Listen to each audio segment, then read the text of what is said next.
If your life was a sinking ship, you'd probably still be rearranging deck chairs. You have 7 days to fix everything. And no, I don't mean deleting Instagram. If you want to fix your life in 7 days, you cannot start by adding new habits. You must begin by tearing the old ones apart. Day 1 is not about self-care or positive vibes. It is about getting uncomfortably honest with yourself, the kind of honesty that makes your ego squirm.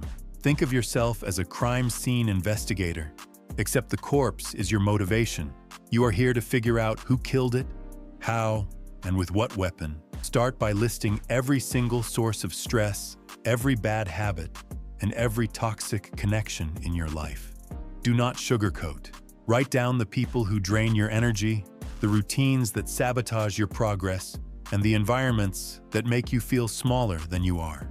Then apply the spotlight attention technique from cognitive psychology. Focus on each area of your life as if you are shining a flashlight into a dark attic. You will see patterns, the same types of people, the same types of mistakes, the same self-sabotaging loops. This is not meant to be fun. Awareness is uncomfortable because it strips your brain of its favorite defense mechanism, self-deception.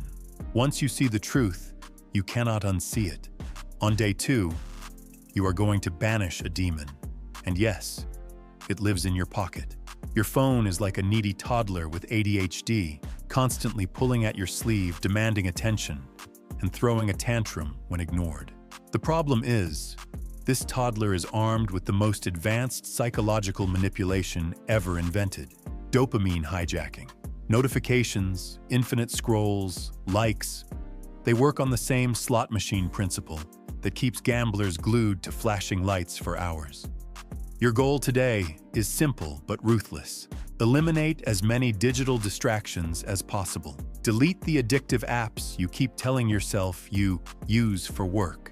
Switch your phone to grayscale mode so every scroll feels like you are browsing a 1980s instruction manual. Enforce a tech curfew where all devices are turned off or placed in another room at a set time every night. This is not about becoming a digital monk forever. It is about regaining control of your attention.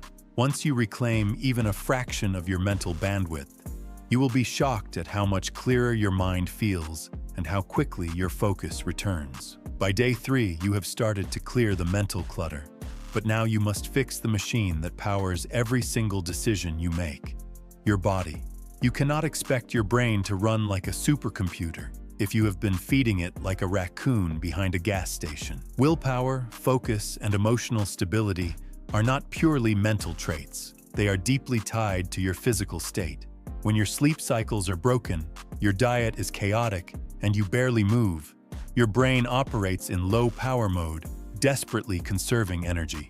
The plan here is not complicated, but it is non-negotiable. Get 8 hours of real, quality sleep. No midnight doom scrolling, no just one more episode. Switch to high-protein meals that keep your blood sugar stable instead of spiking and crashing like a toddler on soda. And move. 30 minutes of brisk walking every single day. Not a leisurely stroll while checking your phone, but a focused, fast-paced walk that gets your heart rate up and blood flowing to your brain. This is not just physical maintenance. It is a biological signal to your mind that you are preparing for something bigger. Now that your mind is sharper and your body is starting to wake up, it is time for the part that makes people hesitate: removal. On day 4, you must cut out one toxic influence immediately. This could be a person who drains your energy, a habit that keeps you small, or an environment that traps you in old patterns. The longer you keep it, the more it feeds on your mental resources. Social psychology shows us that mirror neurons and emotional contagion mean you literally start to adopt the emotional state of those around you.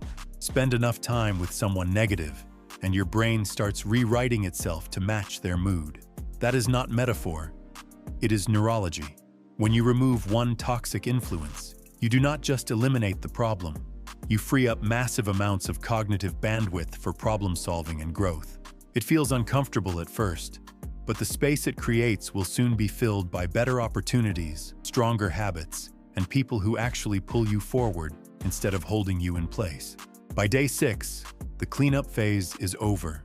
Now you must stop fixing the old version of yourself and start acting like the upgraded one. This is where self-perception theory comes into play. Your brain takes cues from your actions to decide who you are.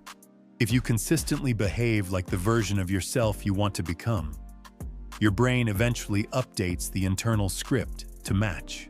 Do not think of this as slowly upgrading your life. Think of it as firing the old CEO of You Inc. and replacing them with someone competent. That new CEO makes decisions differently, spends time differently, and sets priorities without asking the old version for permission. The moment you act like your future you stop waiting for change to arrive and start embodying it. Your identity begins to shift, and once that happens, your habits have no choice but to follow. The final day is where you seal the transformation. You put yourself in a high-pressure situation that forces performance. Why? Because urgency is a powerful switch for the prefrontal cortex. It sharpens focus, heightens emotional engagement, and blocks out everything that does not matter. Humans are wired to rise when the stakes are real. Pick one meaningful goal and commit to it publicly with a hard deadline. Make it just uncomfortable enough that failing would sting your pride. It could be scheduling a presentation, booking a race, or promising to send a finished project to someone who matters. And if your brain still resists, remember, procrastination is just slow-motion self-destruction. You cannot fix everything about your life in 7 days, but you can rip yourself off autopilot and redirect your trajectory.